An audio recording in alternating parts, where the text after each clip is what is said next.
Hello and welcome back, Podheads, and welcome to another episode of Over My Dead Pod. This is your host for today, Kate Carter. And I'm Holly Spear. If I feel like we just need to say the Podheads is now our fan club, even though we said that last week. Maybe you skipped the episode, but that's what we're gonna call you guys today. Not our fan club, but like our listeners. Our fan club. I mean, sure, if you guys want to be a fan You club, guys want to join a club? yeah, we'll do it. We'll get t-shirts made. And it's just Holly and I today. Unfortunately, Kylie is sick. So she had to take a day off, which, is fine, whatever. And Holly, I can't believe that I'm saying this, but I'm doing an unsolved case. Ooh. And I'm frustrated that I even did this to myself. But I think at the end, you'll kind of see why I ended up choosing this case. Is it one And of those cases that's unsolved but not really unsolved? I ain't telling you shit. All right, so let's get started. To set the scene, we're going to go back to the 1980s. So it's 1985 in Ena, Illinois. Never heard of Ena, and that's because it's a super tiny town, like tiny. It had 500 people in it in 1985. So, like, I don't even know how that's a town. Yeah. Yeah, it's like a suburb. Yeah, like I've never heard of something Adorable. that small before. So Yeah. basically, everybody knew everybody. Our story is going to be revolved around Keith and Elaine Dardeen, so the Dardeen family. And they had just moved to Ena with their 2-year-old son named Peter. So Keith and Elaine were pretty young. They were 29 years old and 30 years old, so my age and Cameron's. And they had moved from another small town to Ena because of Keith's job. He apparently worked at a water plant that was in the next town over. And so a lot of the employees just lived in like the local community. And I assume whatever his job was, it bounced him around a lot because it seems like they just moved every few years. So, as soon as the Dardeens moved out to Ena, the family bought a mobile home that they were able to rent this large piece of property to put on it. And surrounding the home was basically just woods and railroad tracks. So, very remote. Everything was not nearby. Like your neighbors were far. Their closest neighbors were actually their landlords named Lloyd and Joanne, who had a farm that was like within a mile distance. So, that tells you something. While Keith worked his water plant job in the next town over, Elaine ventured out into town to find a job but had no luck. So she searched the next town over in Mount Vernon, which was about 20 minutes away, and ended up working at a Staples. Other than that, the Dardeens were pretty religious. They belonged to a local Baptist church and happened to be in the church's band as well. Pretty much as soon as they moved to Ena, the family became pretty popular with everybody. I mean, it's such a small town. So if it was like I don't know, but I'm just saying, if Ena was like it was a church community and these people were young, they were super active in church, they were like the new people in town. I mean, they're going to be popular if they're nice, like people's going to want to talk to them and whatnot. So Yeah. basically everyone in the town loved them and their son Peter. At some point in 1986, so the next year, they were living there for a year and Elaine became pregnant with her second kid, which was planned and very exciting. And at this point, they decided that they wanted to start saving up money for their children and their future children's like future and college funds. So basically, the two of them, anything they made income wise, if it wasn't going towards their property or food, they were putting it in a separate kids' college fund, which is super cute. But also, I'm pretty sure they were like Keith and Elaine were pinching pennies. Like they were making the most minimum of salaries. So it kind of tells you how nice of parents and people they were for going ahead at 2 years old and unborn to put money away for college funds. And when Keith found out that Elaine was pregnant, he decided it was time to like put some security measures into place at their property. Not really sure why this didn't happen before, but maybe he just now was like, we're going to stay here for a little while. We're building our family. Like, I'm going to get out and put cameras up or something. I don't know. But so basically, each night after their son Peter and Elaine would go to bed, Keith would always take a walk around the trailer outside to make sure everything was good, and then he would double check that all of the windows and the doors were locked, which not a bad idea. And I'm not sure why this started happening. Like it kind of started right as the pregnancy was announced, so I assumed it was just because of the pregnancy, but we don't know if like maybe something had happened and he started doing security measures. But oh, not to mention too, the Dardeen family had this rule before they moved to Ena, like their families knew this, that basically they didn't answer the door for anyone they didn't know, which is smart. And then they didn't answer the door unless they knew someone was coming over. If anybody just came over without notice, it turns out like the Dardians wouldn't even look at them through the door. They would just ignore them. I don't think that's that weird. I feel like I hate answering the door when I don't know who it is. Like, when you were a kid and somebody would knock on your door and you'll like hide in your house Yeah. and you're not there. Like, as an adult, I feel that. Well, I don't wanna talk to people I don't know, but Yeah. anytime someone I will say I'm the kind of person, like, if somebody knocks on my door and I don't know who they are, I'm gonna answer it because I always think the worst. I think something's wrong. Something important to mention as well, the Dardians lived in a town called Mount Carmel before they moved to Ena, and that's where Keith was born. That's his hometown, and his parents still live there. So, like, they had family that were at Mount Carmel, which wasn't too far away, but it was still a drive. And so when Keith and Elaine found out that she was pregnant again, they basically, even though they had only been in Ena for a year, they basically made this plan of like, we're going to move back to Mount Carmel. Like, we don't want to raise children in the middle of nowhere with nobody here. Keith's parents knew this. So Keith's mom is named Joanne, and she'll be in the story for a little bit. But he told his mom that they regretted moving to Ena and that they felt unsafe in such a remote area. And not sure why he said this again. Like, I don't know if something happened, but it's pretty important to note. Like, if I told my parents, like, hey, I feel unsafe where I live, they'd be like, and you're gonna, like, you need to move tomorrow, kind of, they'd tell you to leave. Let's talk about Ena, Illinois. So it's in Jefferson County and pretty tiny county as well. In 1986, so I'm going to give you some numbers, Holly, but I'm going to break it down for you because I want you to understand how small all of this area is. In 1986, Jefferson County had only 5 towns. When the Dardeens moved to Ena, within the next 2 years, there were 15 murders that had taken place within that county. Oh my goodness. And it's such a small county, so like I that's a lot. That's a lot. Yeah. Yeah. And that's in, And in what time span? Within a year?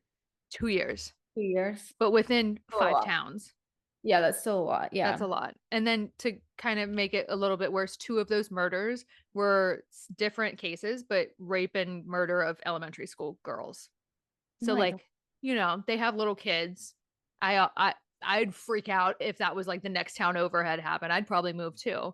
Imagine it's so small and there's like no people.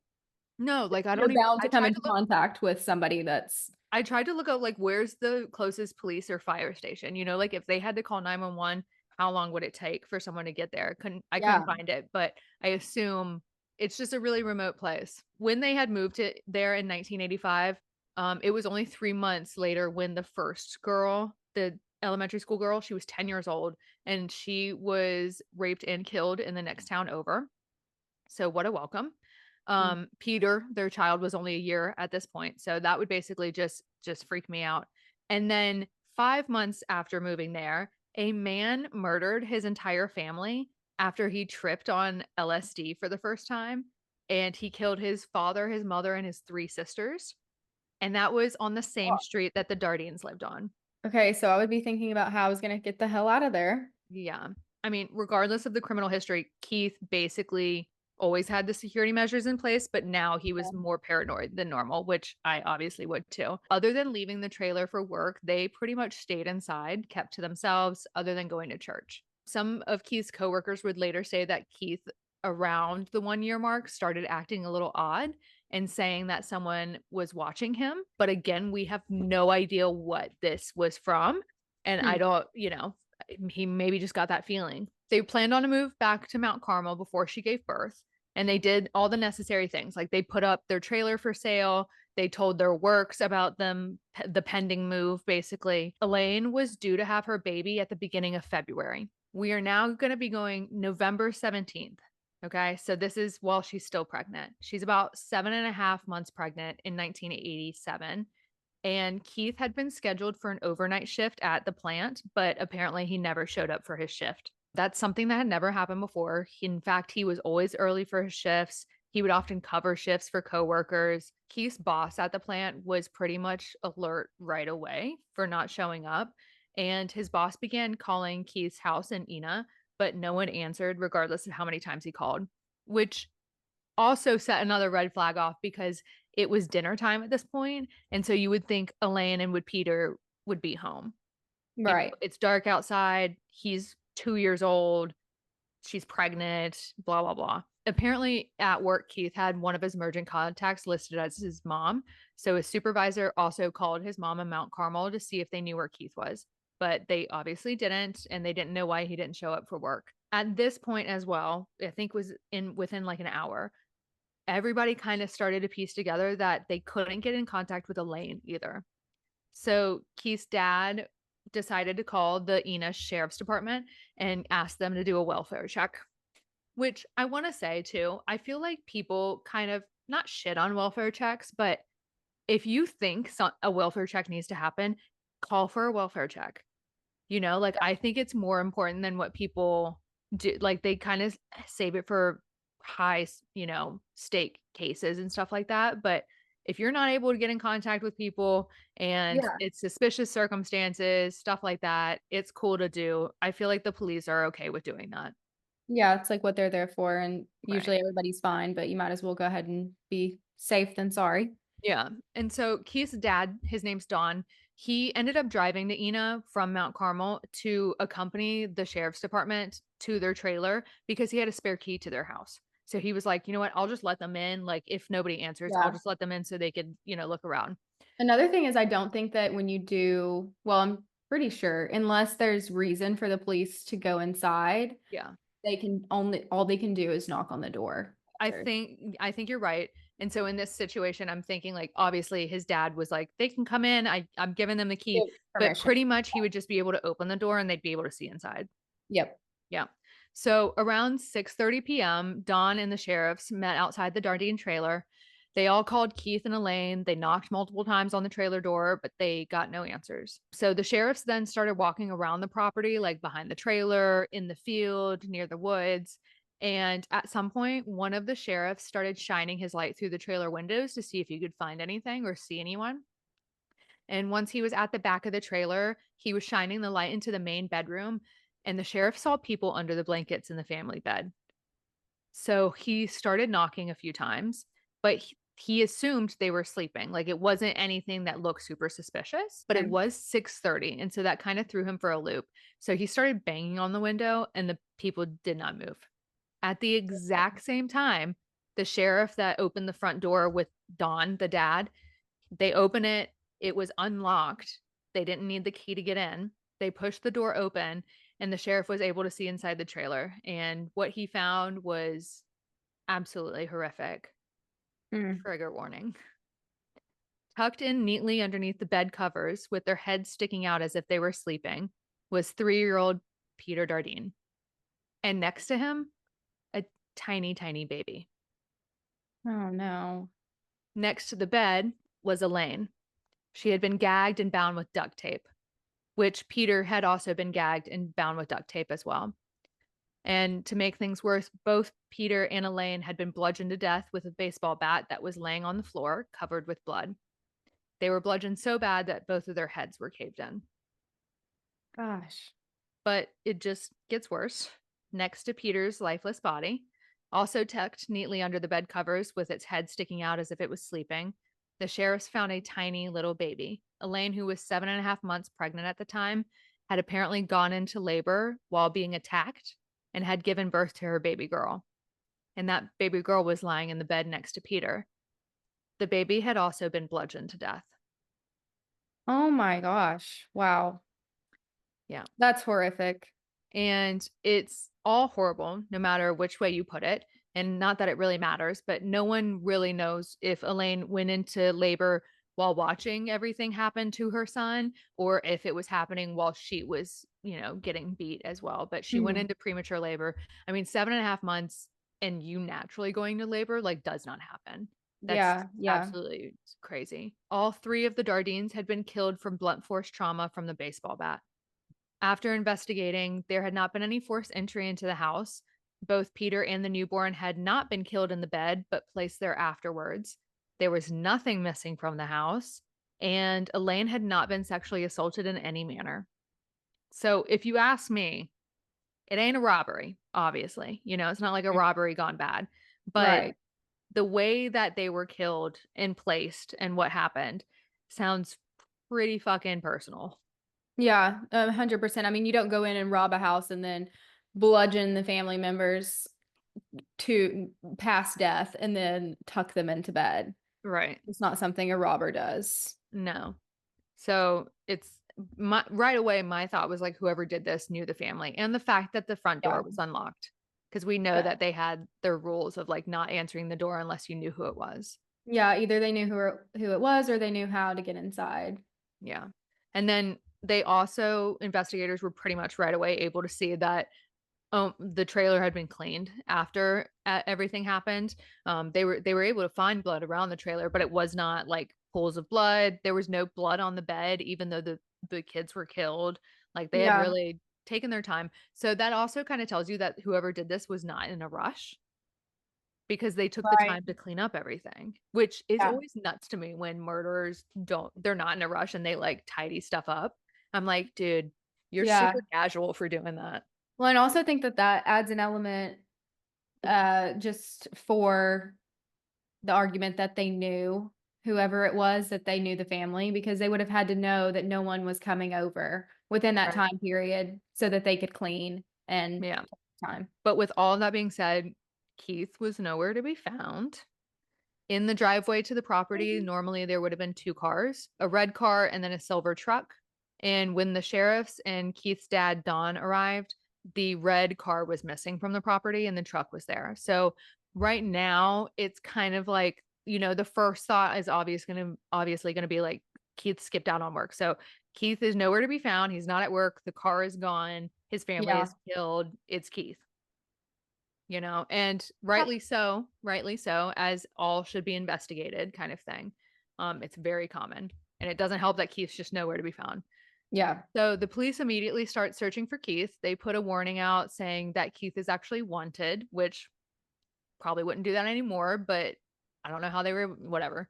And they put Mhm. up roadblocks throughout the town and the surrounding towns to see if they could find that red car. While they were looking out for Keith, investigators went to Keith's parents' home in Mount Carmel just to ask some questions and do the preliminary like searches as well. Following day, November 18th, Keith is still nowhere to be found, but the police did find the red car. Apparently, throughout the night or early morning, the police found it parked outside of a local bank that was 15 minutes from the Dardeens' home. The interior of the car was completely covered in blood. Not Figured Person that. wasn't trying to clean up the car, Yeah. clean the trailer, but not the car. Police assumed that this meant Elaine and Peter were most likely killed in the car and then transported Mm. to the home afterwards, but they don't know if maybe that was Keith's blood or maybe Keith wasn't injured at all, kind of thing, but Keith was still nowhere to be found. So at this point, they don't know what had happened, what's in the car except for blood. They don't know whose it is. Yeah. A few hours after the car was found, as we hear in a lot of stories, there was a group of hunters walking through a field near the Dardeens' house, and they found a body. It was Keith's. Unlike his wife and children, Keith hadn't been beaten, but he was shot 3 times in the head. He was also castrated. And then to make it a little bit worse, I don't even know how to say this, but he he was castrated and then it was put into his mouth. Okay. And that's how he was found. Shot 3 times in the head, castrated, shoved into the throat. And I mean, that just keeps showing me that this is like a personal case, you know? Very. Yeah. Yeah, because Wow. that's not normal at all. Field that Keith's body was found was about 10 minutes from the home, kind of near the bank a little bit. But once again, completely rural area, so, everything's pretty far apart. Definitely thought that this was going to be a husband situation as Yeah. usual. Yeah, per Yeah. norm. Per norm. So if we had to guess what happened, personally, I think that the killer, because in this situation, I think it's just one person. I think it was someone that they knew had beef with Keith for some reason. Like, I think definitely because of the castration thing and he was killed somewhere else. I think like Keith was the issue. I think they met up or he saw him. They went back to the trailer. The person killed Elaine and the kids, and Keith watched, and then they killed Keith in the field. Dude, Like, this because is wild though. Like what kind of beef do you have to have someone with someone to be the answer? yeah. Yeah. Crazy. And the fact that it was done in multiple places. Yeah. Mm. Like Keith Yeah. had left for work that night, but never arrived to work. So was it somebody at work? Like, did Yeah. he ever make it to work? It just doesn't, it makes no sense. But to play devil's advocate on what I just said, the police didn't find any DNA evidence that was tied to the killer. So there was nothing in the trailer, there was nothing in the car, there was nothing in the field.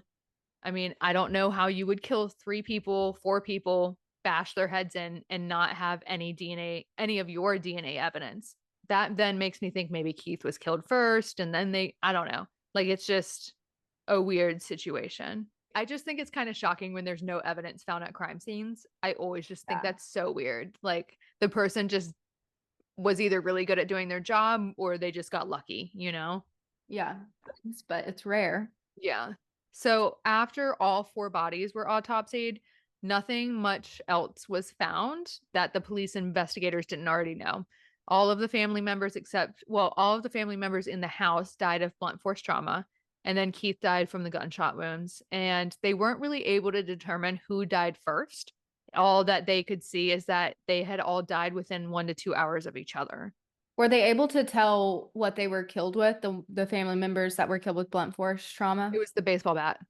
Okay, okay. For Yeah, all yeah. Which okay. was still in the trailer, but had no, like, fingerprints on it. So, obviously, this really shook the Ena community, this young couple. Pretty much everyone knew everyone, and like I said before, the Dardeens were religious, active in their church, so you can really kind of only imagine the aftermath of the murders. It seemed like pretty much everyone within a 15-20 mile radius heavily mourned the Dardeen family, Yeah. and especially the whole fact of the baby. I mean, that's That's just disturbing on another level. pictured it in my head, and I was like, I don't even wanna I didn't look up pictures for this case, and I normally do, but when it has to Yeah. do with babies, I really struggle with that. Well, yeah. Or That's dogs. or dogs. Yeah. No, we don't go there. No.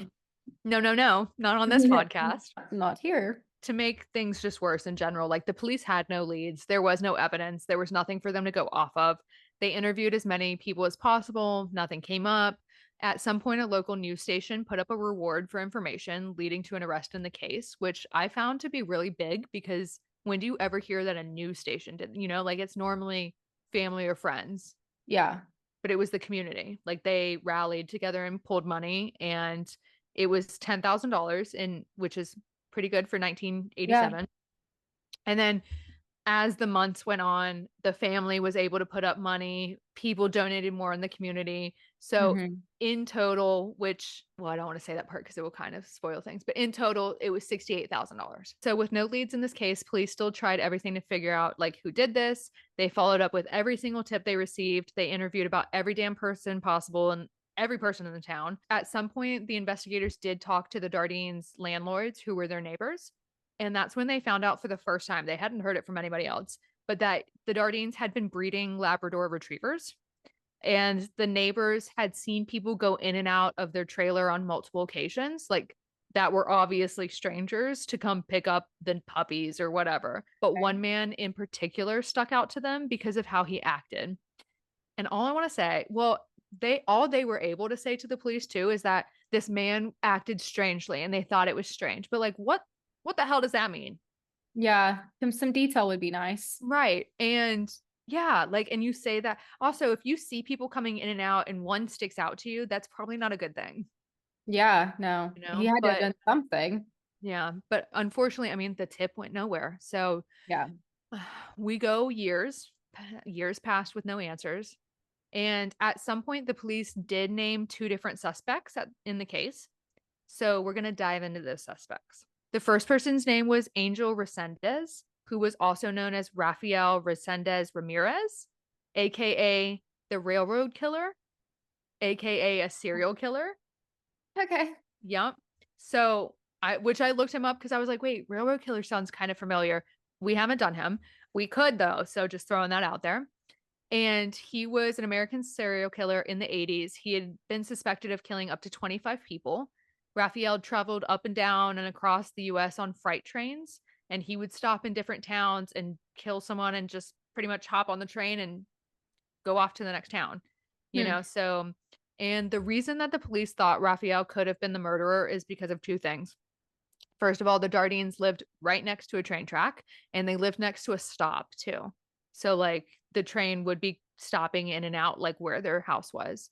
And then two is Raphael's choice of murder weapon was beating his victims to death with something that was owned by them. So Hmm. like he didn't carry a gun or a knife. It was just who the people would die with whatever was laying around them, basically. Like an opportunistic killer. Right. Yeah. So Raphael was eventually caught and arrested in 1999, and he was charged with the murders that he was connected to. But unfortunately, the Ina police were never able to find any evidence that Raphael had actually done it. So the second suspect, this guy is named Tommy Lynn. And this Tommy dude, his story is nuts. So we're going to talk about his story. I'm going to take a Okay. little break for our Dardeen family story, but it's all going to kind of wrap together. We're going to talk about Tommy. Tommy Lynn was born in Oakland, California in 1964. He had a twin sister named Tammy, Tommy and Tammy, and he was Okay. one of six kids. When Tommy and Tammy were about a year and a half old, they both contracted meningitis, and Tammy ended up dying from it. So he didn't have a twin the rest of his life. Tommy's childhood was pretty horrific. He as a baby, he was shipped off to his aunts to live while the other siblings stayed home with the mom. And then Hmm. when he was 5, he went back to his mom and dad's, and at 7 years old, he began drinking every single day. He At began how drinking. old? 7 years old, people. 7. Seven. Okay.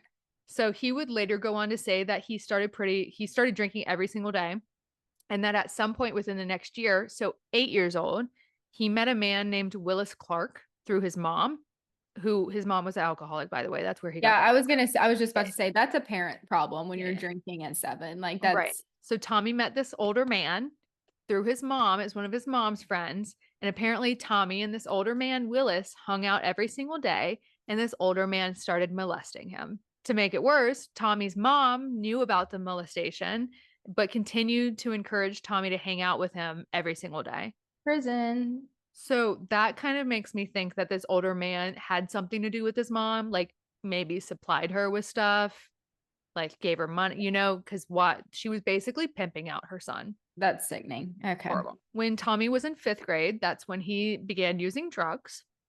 And for one reason or another, because of his alcohol and drug use, one day, he's in 5th grade. One day, his mom and his siblings packed up, left town, didn't tell Tommy, and he came home to an empty house. That's so sad. They just left him. A few days after his family had left him, Tommy walked down the street from his house and shot a woman, assaulted her, and ran off. And now how old is he at this point? This is still 10, 10. right when the family left. This is when shit started to like his life was awful, and now it's catching up to him. Fortunately, the woman survived, but that pretty much sparked the beginning of Tommy's violence. You're gonna love this part. The family moved to Little Rock, Arkansas. Woo Oh woo, gosh. woo woo. Of course. And Tommy made his way from California to Arkansas via trains and hitchhiking when he was 13 years old. So it took 3 years. He finally made it to Little Rock.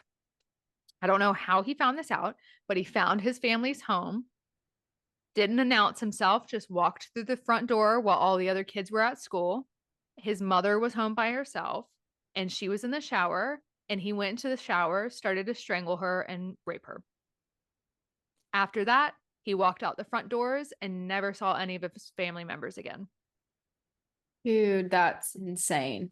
Is that not great? Like, Yeah. No words, honestly. yeah, It's so hard when you like feel for a kid. You're like, that's so sad that his life was like that. And then they grow up and you're a you monster. feel Yeah, bad feeling sorry for them. Like, yeah. oh, That all occurred. Afterwards, Tommy traveled throughout the US as a nomad, basically nomad, for about 20 years. And he was by himself the whole time. He didn't have family, didn't have a partner. At some point, he joined a traveling circus. Love it.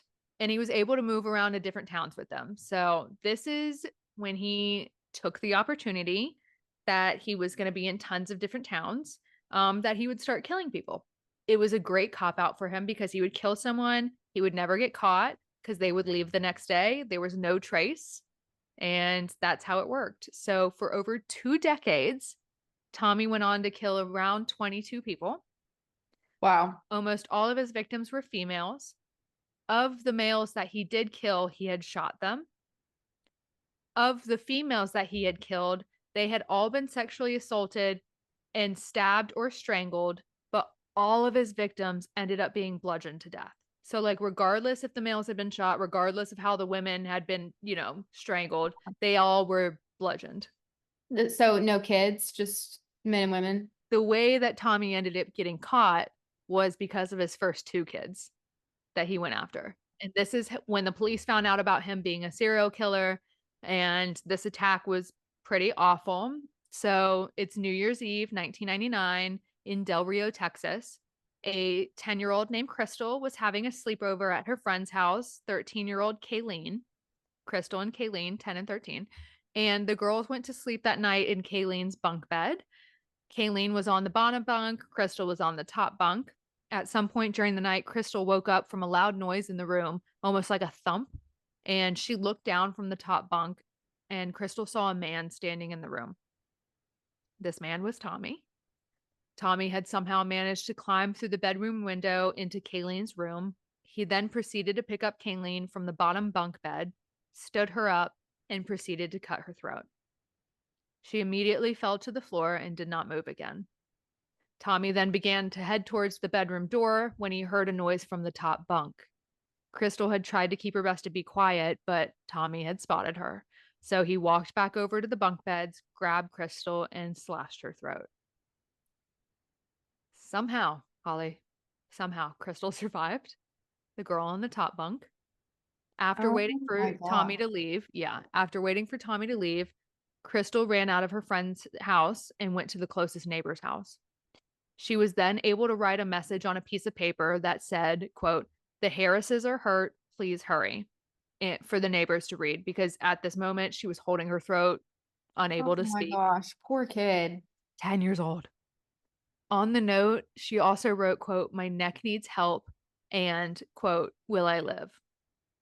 Oh my gosh, Kate, I can't. 10. Can you imagine? That's Like, actually so terrible. and the fact that she was able to do all just mind blowing to me. Obviously, Oh, the neighbors called the police and whatnot, but yeah, all that I was like, okay, yeah, he sounds like he could be the guy, but no kids. But just even knowing that he's willing to harm kids, like now I can see it where it could be him. yeah. Well, and also the bludgeoning thing. Yeah. Like that's yeah. Okay. So Crystal was taken to the hospital. The neighbors called the police and she was able to recover from her wound. And she worked with a forensic artist to help create a drawing of the man who attacked her and Kayleen that night. And not even 24 hours after the drawing was released, they had Tommy Lynn in custody. A round of applause for Crystal, ladies and gentlemen. That is just a 10-year-old. Crazy. So on that New Year's Eve night, it turns out that Tommy had crawled through Kayleen's window, proceeded to stab her 16 times, then sexually assaulted her, which is what Crystal heard, and then killed her by cutting her throat. Investigators believe that because Crystal was located on the top bunk, she was laying in a different position than Kayleen. So when Tommy went to cut Crystal's throat, it didn't go as deep just because of the motion.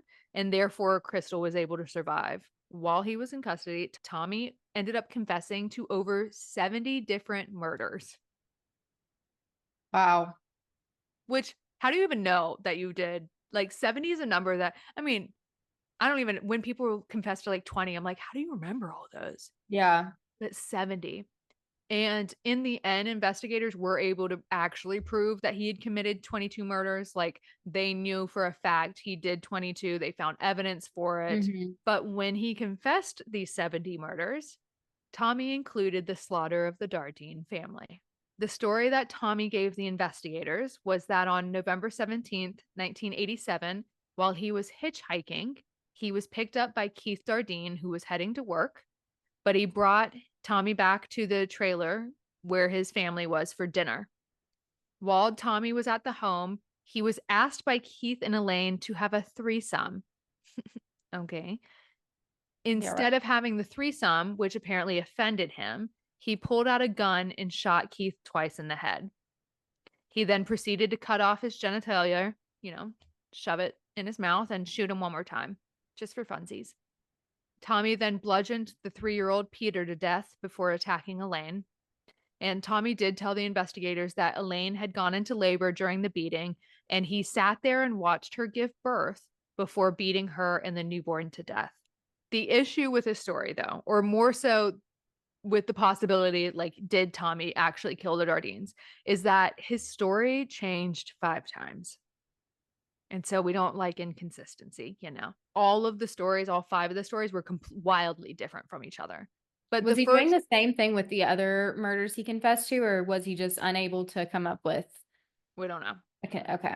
Yeah, we don't know. But yeah, like all of the 5 stories he said for the Dardians were like completely different. But the first story is the one that I just read to you. So that's the first one that the investigators heard. One of the other stories I will say was that he was riding a train. He hopped off in Ena to stay the night somewhere. He saw the for sale sign in front of the Dardeen trailer. He knocked on the door, told Keith he wanted to buy the house. Keith led him inside, and then he proceeded to carry out the murders. But in this version, in that version at least, and in all of the other ones, Tommy said that he raped Elaine, but we know that that didn't happen because of the autopsy. We know about this with a lot of murderers, in particular those who are serial killers. Some of them love to try to take credit for other people's events, even though they didn't have anything to do with it. You know, like they were like they just want to add it to their bucket list, basically.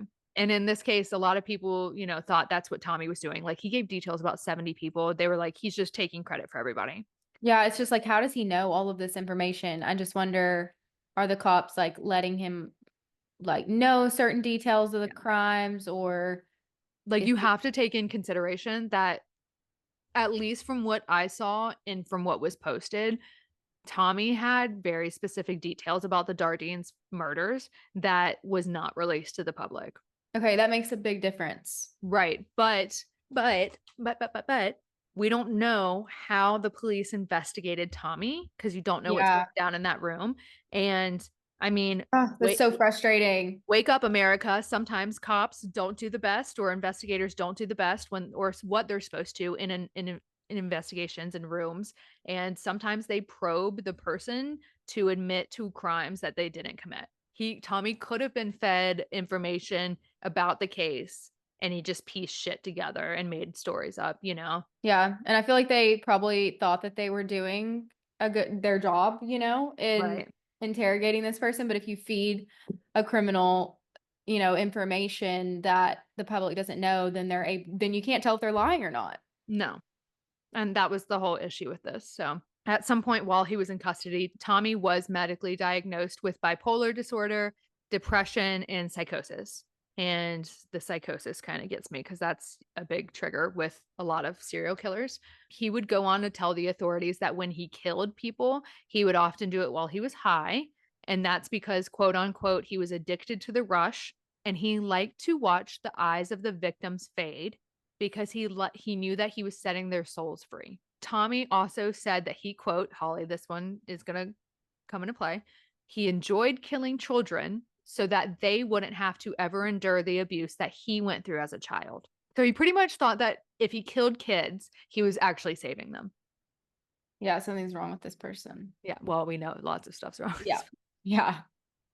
So, with the Dardeens murders, after Tommy Lynn was in custody, it was known that he had confessed to the murders, like it was public, but the police didn't have any physical proof that Tommy did it. There was no evidence from the crime scenes that would give them physical stuff to charge Tommy in court for the Dardeen family. But then get this shit. Apparently, because I said something earlier that now is not gonna make sense. The police never tested any of the DNA from any of the crime scenes from the Dardeen family. So how do they know Okay. that there wasn't DNA evidence of Tommy in there? Right. They didn't have physical evidence because they didn't test anything. Nothing inside the trailer, nothing inside the family car, nothing in the field, nothing on the people or their clothes. And I don't they don't I mean, you didn't do your job. they don't say why they didn't. Okay. This is what the investigators in the police station and the sheriff said. Apparently, it was, quote, too expensive to do, and that they had limitations within their department to conduct different tests without needing to. So, like in this case, if they had found a physical evidence, they then would have done the DNA test, but they didn't do it. The baseball bat was there, the murder weapon was Let me there. let me ask you a question that I think I already know the answer to. Did they then save the evidence to test later?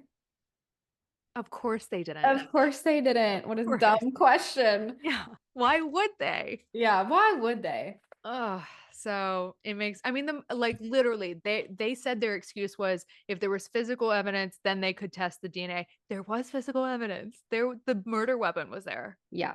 Yeah.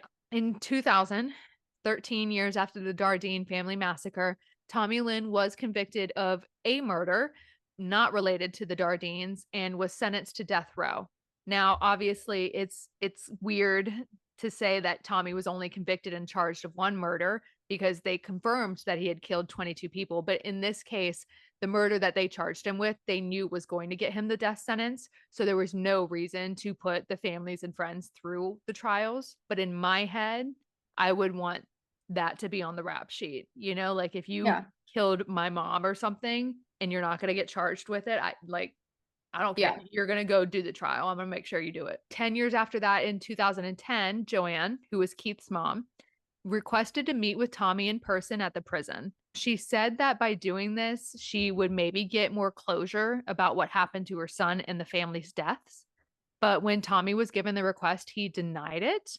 He said, literally, what would that do? In the end, Tommy Lynn was sentenced to death on January 3rd, 2014, and it was carried out by a lethal injection on April 3rd, 2014. So, years and years after investigating and trying to figure out who the murderer or murderers were, the Dardeen family case went cold. There's nothing left for the police to investigate. They had no murder weapons other than the baseball bat. They had no DNA evidence. They had nothing. And as of January 2025, that's still how it is. That's frustrating. I hate this case. Actually, kind of like it and I kind of hate it. It's a love-hate. It is because you're like, okay, Tommy did it. But did he? Yeah. Because his stories don't make sense with the values of the Dardeens. Like there's no effing way they would have let a homeless man or someone that wanted to buy their house at 6:30 p.m. at night into their trailer. Yeah. The only thing I could think of is if he, like the railroad's right there. Mm-hmm. If he did like force his way into their home. Yes. Like, what if Keith was leaving the house? Like, let's say Tommy like he got off the railroad. He's doing a stakeout at their house or their trailer in Yeah. the woods, and he sees Keith leaving to go to work. And he Yeah. knows, like, he takes the opportunity and the door is unlocked because Keith just walked out or something like that, and then Yeah. just kind of carried it out from there. Yeah. That's the only thing I mean, obviously the killer had a gun. So it's like, did he force him, into the car? He go kill him. Comes back and kills his whole family, or I don't know. Yeah. I think that I do agree that they wouldn't just let someone like him inside and they wouldn't just like pick up a, hitchhiker. But I believe that he was the person that did it. My only thing that, to be the devil's advocate is the whole Yeah. like it was such a personal thing. And that's Yeah. what kind of throws me for a loop is that if you remember at the beginning, I talked about how Keith started getting paranoid and even his work people said he was paranoid. So like Yeah. where did that come into play? He started Mhm. doing those security measures. He started getting paranoid. He thought someone was Yeah. watching him, No, that is weird. and then the Yeah. whole like just the murders, the castration, the kids in the bed. That's so personal that I Yeah. want to think it was Tommy, but it totally also could have been someone they knew.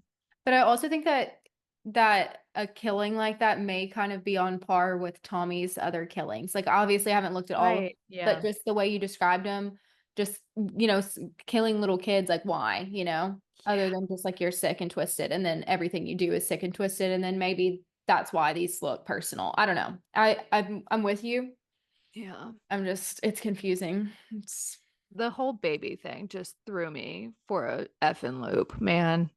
yeah, Can you imagine being the cops that saw that or Keith's no, dad? no, no. It's like they're a victim for life now from that. Yeah, that's absolutely crazy. So, and that is the Dardeen family massacre. Mm. Good job, Kate. I really liked your unsolved. You should do them more often. I will not, but that one was a good one. That was a really Serious. bad good one. Yeah. You want to hop into overtime? Let's hop into overtime. In between the last episode and now, obviously, New Year's happened. We had quite a few incidents in America that happened during New Year's Eve and New Year's Day. I thought I would give a little quick like synopsis of both of them, but I'm also not going to tell you many details because there's not a lot out there. Like it just happened, you know? So the first one happened in Kylie's beloved New Orleans. I'm pretty sure, wasn't it? It was on Bourbon Street. So, Thanks. like the popular place to be, the drinking spot, especially for New Year's. New Year's and Mardi Gras there are like absolute I chaos. bet. I can't imagine. And around 3 a.m. on New Year's Day now, a man, a 42-year-old man, piled through Bourbon Street in a pickup truck that he had rented. He killed at least 15 people. He injured, critically injured, and injured 30 more. And then in the end, he ended up dying in a shootout with the police. He did shoot both of the police officers, or shot two police officers. They are okay. They're not in critical condition. They'll be good, but that's still nuts. And then obviously they were able to shoot and kill him, and that's how it ended. Unfortunately, this was an act of terrorism, which we hate to see. Well, we hate to see any of it, but especially this.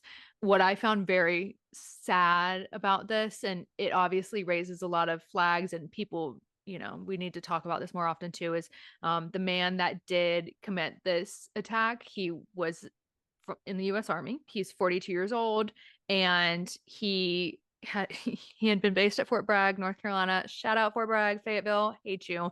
He had been in the Army for a long time, and in the back of the pickup truck when he drove down Bourbon Street was an ISIS flag that he was flying around. No bueno. I'm sure a lot will come out more of that story, but for now, I'm just gonna kind of leave that one as it is.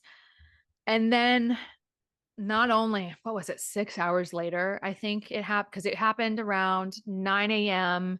We're now in Vegas. It was Vegas, right? Yeah, Yeah. Vegas. A Tesla truck blew up outside of the Trump Hotel in Vegas. And it looked like right off the bat, what I heard was that there were explosions in the car, there was gasoline. It was definitely a terrorist attack. Like they were trying to blow up the Trump building, stuff like that.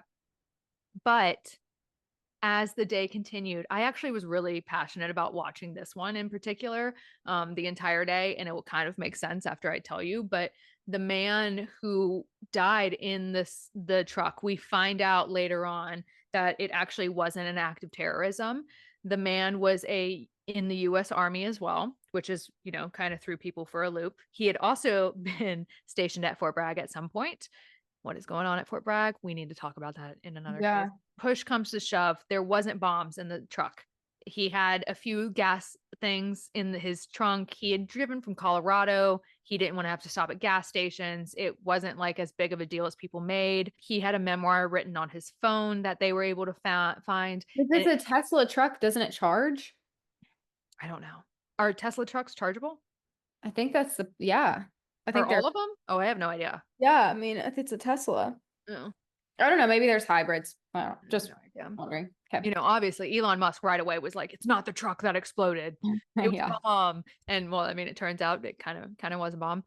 He did purposely set off a bomb in the truck, this man. He shot himself before doing so and then blew up the truck. In the notes section of his phone that they were able to recover, basically they found all the evidence of this wasn't a terrorist attack. He had severe PTSD. He had been a U.S. Army Ranger of 18 years, which is crazy, like Yeah. nuts that this happened.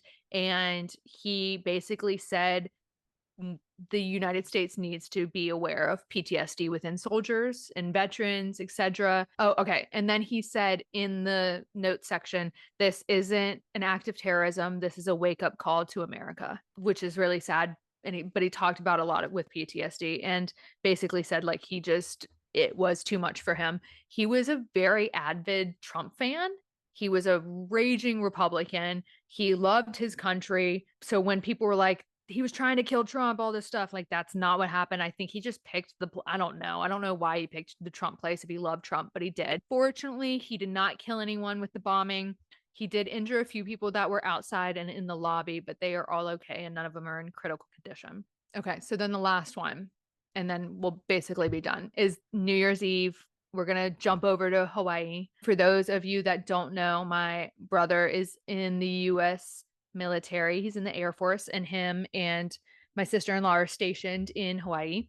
He's a pilot. Well, let me just say this. Hawaii, actually, it's illegal to have or set off fireworks in Hawaii.